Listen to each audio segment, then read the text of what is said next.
right, so we are here with Person County legend Wendy Palmer, the only Person County native to play major professional basketball. 1992 graduate of Person High School. You are a high school All-American your senior year. Went on to play for the University of Virginia, where you were a 3-time All-ACC selection, 2-time ACC Player of the Year, 2-time All-American, and the first UVA player to eclipse 1,000 points and 1,000 rebounds in a career. Number 1 all-time in rebounds at UVA, number 4 all-time in scoring, one of only 5 UVA women's basketball players to have your jersey retired. From the standpoint of team success, you won the conference regular season title all 4 years that you were at UVA, lost a total of 7 games in ACC play in your career, including going 16-0 in 94-95. Took UVA to the NCAA tournament all 4 years and went as far as the Elite 8 3 times. Played for Team USA in the Jones Cup International Basketball Tournament and Taiwan, where you led the USA in points and rebounds en route to the championship there. Went into professional basketball upon graduating from UVA in 96, and a year later, the WNBA was born. You were drafted to the Utah Stars in the inaugural season, making you one of the original members of the WNBA. Played 11 years, made an All-WNBA team, made an All-Star team, won Most Improved Player of the Year, and then retired in 2007 as a career double-digit per-game scorer. And now during your latter years in the WNBA, you entered the coaching ranks as an assistant at Virginia Commonwealth, and then you joined the staff at Kentucky, and then went back to UVA before becoming a head coach at UNC Greensboro. And so you've had other ventures since then as part of an all-time great basketball life. But before all of that, you were just a normal kid growing up in Person County. So we are going to start from the beginning of your story. Wendy Palmer, tell us about growing up in Person County. Growing up in Person County, just a kid from the Rock. Small community. The biggest thing growing up was going to town with my grandparents when I was young, very, very young. I spent the weekends with my grandparents. The thing to do was on Friday was to go to town because I lived in Timberlake, so I didn't live actually in Roxborough, and most of my family was in Timberlake. We were close. We were a close family. I'm the daughter of a Baptist minister, so those early years I was always in church, whether it was Bible study, conference meeting, Sunday school. I was always in church. I remember growing up, just a lot of love in the family, in my family structure. Then I got involved with sports. And sports just opened a whole new arena for little old Wendy. I was very awkward. I was awkward growing up. Being 6'2" in the 6th grade at a time where being tall wasn't cool. I wore a lot of my grandmother's clothes, especially her shoes. I remember getting a fresh pair of Keds when I was in junior high and feeling left out because it wasn't a stylish thing. I was just tall. I was tall. I was very skinny. And then I was introduced to sports by Dorothy Pulliam. At the time when she asked my dad to bring her out to my team, my little Pee Wee League team, I was like, nah, I want to be a cheerleader. My dad kind of chuckled, like, okay, we'll talk to her mom. And they talked about it, and I said I would go out, and I fell in love with basketball. I forgot all about trying to do cartwheels and splits and just embrace being in between the lines, running, playing, building friendships, making bonds with my teammates. But to be honest with you, I couldn't talk or chew gum or run at the same time. I was terrible. I remember falling.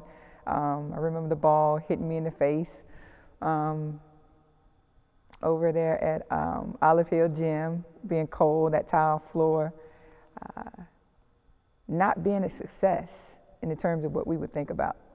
But it was something that just kept drawing me back. And I started looking forward to, when do I have practice? I want to go to practice. I want to go to practice. And that began my love with basketball. Just a kid from the Rock, just a little girl from the Rock. You mentioned Dorothy Pulliam. Let's talk a little bit, just for a second, about Dorothy Pulliam. Just tell me what kind of impact that you know she's had on Person County. A giant. She was the first woman that I saw that had athletic ability. She was always so full of energy every time you saw her. And she coached that way. She had such a passion. She introduced me to the game of basketball. And it didn't matter if I remember running as fast as I could. She used to say I ran like a deer and shooting in the wrong goal. And all I could hear from the sideline was, yeah, yeah, yeah, yeah, yeah. She was just like, it's okay, get back, it's okay. That girl just shot in the wrong goal. And it just, I remember turning to her and smiling, because of course I was embarrassed, but it was just like, it's okay. And that was something that stuck with me, to have fun with the game of basketball. And from my early beginning of being introduced to basketball, when basketball wasn't always fun, because it got like that a lot, I remember why I even started playing. And I could always hear that laughter. I could always, from a memory, catch her energy. Someone who looked like me, playing a sport, who was larger than life, use her voice. I am coming into my almost 50, understanding the power of my voice. And that was something that she harnessed so, like, it was so beautiful back then, but I didn't know how to, I couldn't really understand what she was doing, right? She was just being herself. But a lot of times as women, we don't use our voice and we lose our voice. And she definitely owned it. It transcends basketball. I think about her often as I navigate life after basketball and even into the new venture that I'm into now. It's just wherever you go, take that energy and have fun. So your father was known in Person County as Reverend Palmer. So tell us about your father, the man, the impact he had on you and your siblings at home, in athletics. Just tell us about the person, Melvin Palmer. My dad, he larger than life. He was always, and still in his mind, he thinks he can go out and run. But he introduced me to just being active. He ran track and he went to college to play football, but my mom got pregnant, and so he, did the honorable thing, came home and took care of his family. But he always loved sports, and he always taught us discipline. He was a disciplinarian, right, wrong, or indifferent. He was a disciplinarian, and through sports, he taught us, especially me, my sister and brother ran track as well and played sports. He taught me how to work hard, from the deep knee bends in the hallway to pulling into our driveway off our road, off of Antioch Church Road, getting out the car and the three of us racing on that dirt road. He would get out, my mom would be so frustrated. She was like, I don't want to do this again. And he was like, I'm going to race the kids. And of course, I was the youngest, never winning. He integrated the rec league. I remember sitting in the stands at Huck Sandsbury, in the corner, hearing stuff that should not have ever been said about a game of basketball, Get him off the court, the name and the explicits. As a young child, I remember not really understanding what was going on. I came to learn later, and my sister and brother definitely remember a whole lot more about that time period, but I did know that he was the only black person on the court. And again, my dad played with so much energy and always running, always talking. And basketball wasn't his natural sport. Football and running was. But his teammates embraced him, and he played with so much passion. And he allowed me to see that at a young age, to the point where he kept us active. He was a lifeguard at Stanton River. Every weekend growing up, during the summers, he would pull that blue truck out. And he just got rid of my favorite blue truck ever. But he would pull that blue truck out and go over to Birch Avenue, load kids up on the back of that truck, and drive to Stanton River State Park, where he would lifeguard and teach people how to swim, and just got people out of our community to allow them to see things are different. If you just go 40 minutes up the road, to allow them to experience. And you may think, well, why were you going to Stanton River to the state park? Why were you leaving Virginia? Because we didn't have any public pools here. We still don't have public pools here for people to go to learn how to swim, to just have a cookout, to do things like that. We haven't been afforded that opportunity to stay home and swim in a public pool. So he did that growing up. He did so many things, introduced people to sports, and he was just a competitor. I remember when I finally got to Person, I started running, when I was in the 7th grade, I started running with the Durham Striders. So not only would I play basketball in the summer, I ran AAU track with the Durham Striders, and I did that from the first 3 years I did not make the team, and I cried and cried, and I was determined. I kept going to practice. I was like, no matter what, I'm going to make this travel team.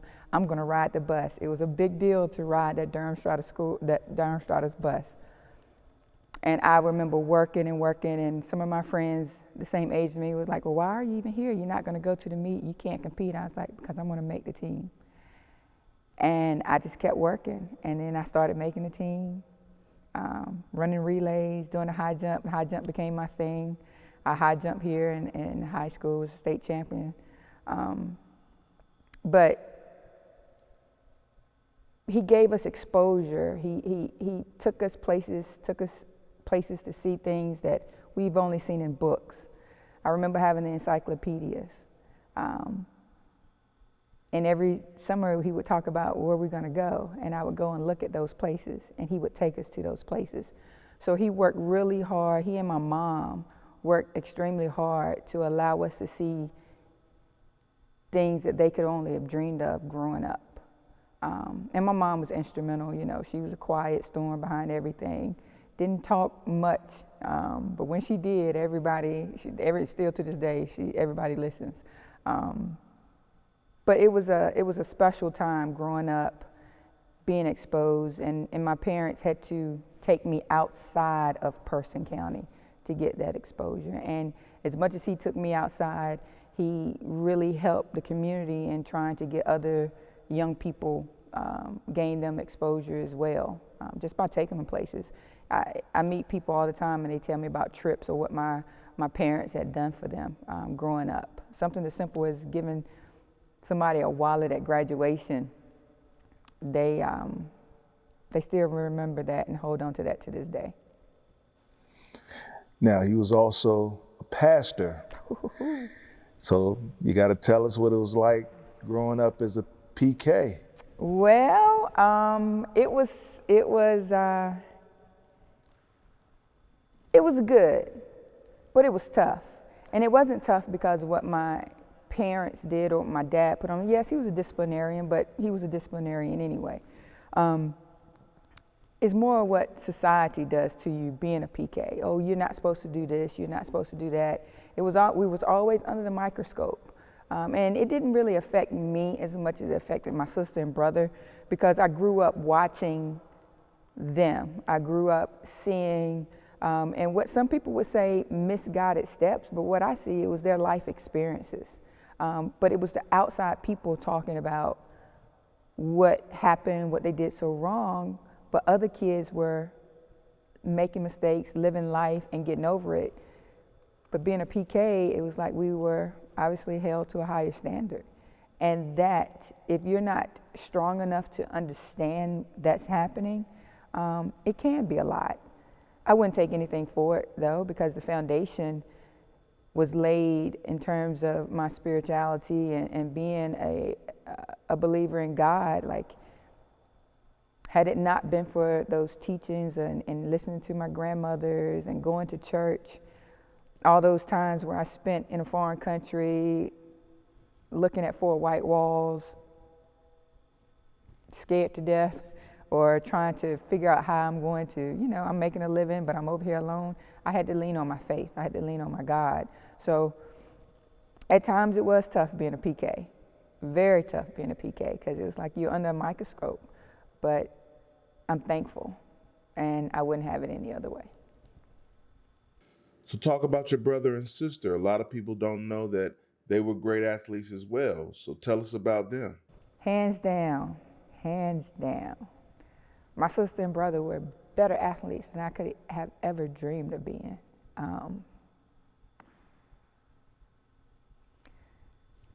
My sister, she ran track, and I just remember seeing her run, and she would just come off the court and just go, and she would just blow past people effortlessly. And not so much on the basketball court, and I joke her about that all the time because I do remember watching her play in high school. But just natural talent, my sister could run, and I used to enjoy watching her compete. My brother, float. He would float on the track. And he would run and run so hard. I've seen him run against people, and after he finished running, he would just, all right, what am I doing next? Let me go get a peanut butter and jelly sandwich. Like, he was not fazed by anything, and I've seen him bring fierce competitors to their knees. He would just outrun them during the summers, and how they train and their passion.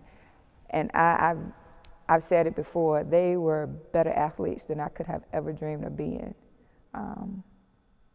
Went to college and they ran, and then life just took a different path. But my brother actually would work out with me when I would come home and train, and it would infuriate me because here I am in the best shape, and we would go right down here to this track, and I was like, I just need somebody to train with me, run some 200s, do some things, and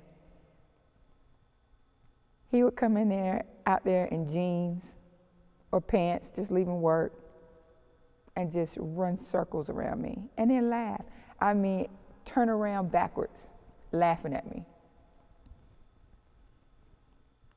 So I am because of them.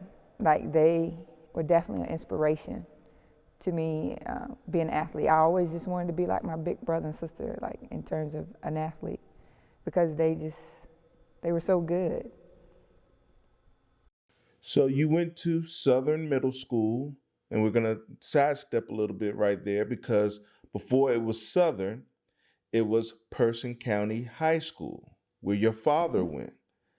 So tell us a little bit about what you know about Person County High School and the significance of that cardinal red color that we see in some Person high school athletic uniforms today? I want to go back even a little more. I went to Southern Junior High, and I graduated from Person Senior High. I was actually the last class that graduated from Person Senior High. But I went to Southern Junior High, and that was the black school. That was before integration. That was the high school for the black students. And I have heard so many beautiful stories of how, yeah, they didn't come to the white school, but they had their own school, and they loved it. And they have the high school reunions they talk about, and when they get together, my mom talks about it with her class. The colors were, one of the colors was cardinal, which I am so excited and just so thrilled to see the cardinal incorporated into Person High School, because when I was in school it wasn't. And it brings, there's so much more of the story that needs to be told, and those people that grace those halls, that walk those halls, their stories need to be heard and not forgotten. Too often, too much has been forgotten in Person County and everywhere.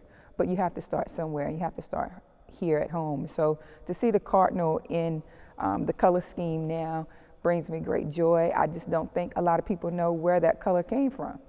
And it definitely came from the black school, which was my Southern Junior High. There's a picture on Facebook of the girls' basketball team circa 1991, maybe. And you're on the second row on the end. But if you read the comments on those pictures, y'all were a squad then and are still a squad now. So tell me about those high school years playing here at Person and the friends and the relationships that were built through athletics. Wow. My time at Person Senior High was so special. I mean, yes, I was an athlete, but I did so much other stuff too. I was student body president, I was in the band, I was drum major. But my time on the court, or on the field, especially that first year, because we were in the 10th grade when we got here, so it wasn't, we were still a senior high. That 10th grade squad was something, because I believe it's Cynthia Cash was in there, Kim, Karen Kirk, Kendra Hicks. It's so many names that I know I'm forgetting, and please, it's just me getting older that I'm forgetting. But the relationships, the bonds, the times that we had, like we would go to war for each other on the court. I remember playing at North Carolina Central's gym, winning I think it was the Pac-6 at that time. And that gym was hot, and it felt like everybody was on us. But we were out there playing, and it was magical. It just, I can vividly still remember taking the court and competing with my friends from high school. And that's something nobody would ever be able to take away from me. That was our moment in time. That was I have taken them with me everywhere I've gone. So people tend to think, oh, it's just Wendy Palmer, but it's those memories, it's those bonds. They pushed me. Even though their careers may have ended, whether it was high school or college, they were a part of me, and I took them with me on this journey of basketball. And those are memories and experiences I'll never forget. That was the best time. That was when basketball was still so pure. I still had so much to learn about the game, but to throw that ball up in the air and run and play and practice in this very gym, and to take that picture right where I'm sitting, I get chills thinking about just that experience because it was magical. So tell us about some of the people that made an impact on you while you were here at Person High School, teachers, coaches. Who are some of the important people in your life? There were people like Miss Moore, who was hard on me, but really pushed me for excellence, really pushed me every day, didn't let me get away with anything. She still tells me stories that I try to forget, but Miss Horton from Southern is impactful to this day.